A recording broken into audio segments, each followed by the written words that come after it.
सात खुश नसीब लोग। एक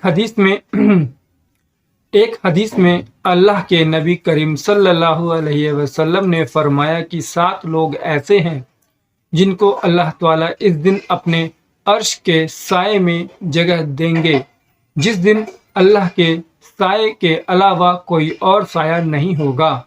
बिस्मिल्लाहिर्रहमानिर्रहीम। अस्सलामु अलैकुम। आज बात करेंगे हदीस शरीफ का वाकया, 7 खुश नसीब आदमी कौन है।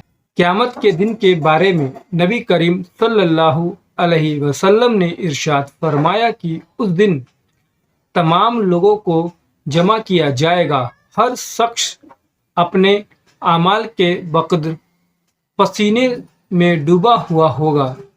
किसी का पसीना पाँव तक, किसी का पेट तक, किसी का मुंह तक आया होगा। उस दिन के बारे में कुरान पाक में आया है कि जिस दिन आदमी अपने भाई से, अपनी माँ से, अपने बाप से, अपनी बीवी से और अपनी औलाद से भागेगा, क्योंकि उनमें से हर एक को उस दिन अपनी ऐसी फिक्र पड़ी होगी कि एक दूसरे का होश नहीं होगा। 7 खुशनसीब लोग। एक हदीस में अल्लाह के नबी करीम सल्लल्लाहु अलैहि वसल्लम ने फरमाया कि 7 लोग ऐसे हैं जिनको अल्लाह ताला इस दिन अपने अर्श के साए में जगह देंगे, जिस दिन अल्लाह के साए के अलावा कोई और साया नहीं होगा। पहला है आदिल, यानी इंसाफ करने वाला बादशाह, जिसने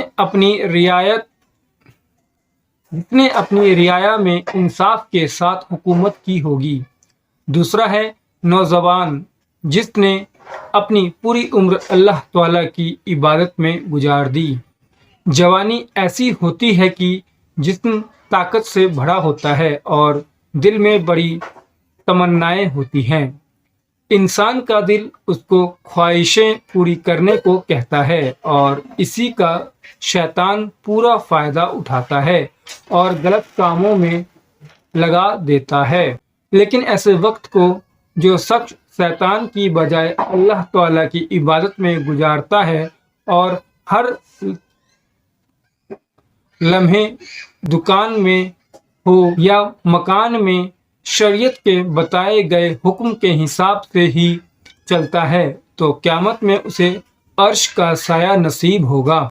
तीसरा है वो शख्स जो मस्जिद से दिल लगाए रखता है, यानी नमाज के वक्त का ख्याल रखता है। दुनिया के कामों में लगकर भी वो नमाज से गाफिल नहीं होता, बल्कि दुनिया के कामों को इस तरह पूरा करता है कि नमाज अदा करने में ये काम रुकावट न बने। चौथा है वो 2 लोग जो अल्लाह ताला के लिए दोस्त बने, यानी वो लोग जो अल्लाह के वास्ते आपस में दोस्ती और मोहब्बत रखते हैं।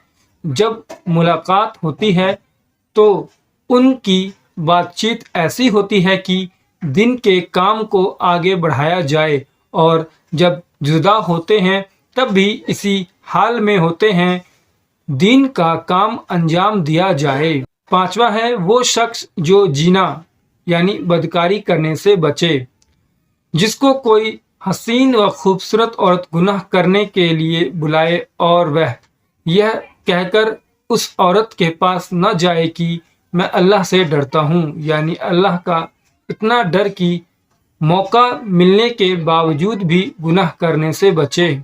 छठा वो शख्स जो छुपा कर सदका करे, यानी ऐसा शख्स जो इतना छुपा कर खर्च करे कि दाएं हाथ से सदका दिया जाए तो बाएं हाथ को भी खबर न हो।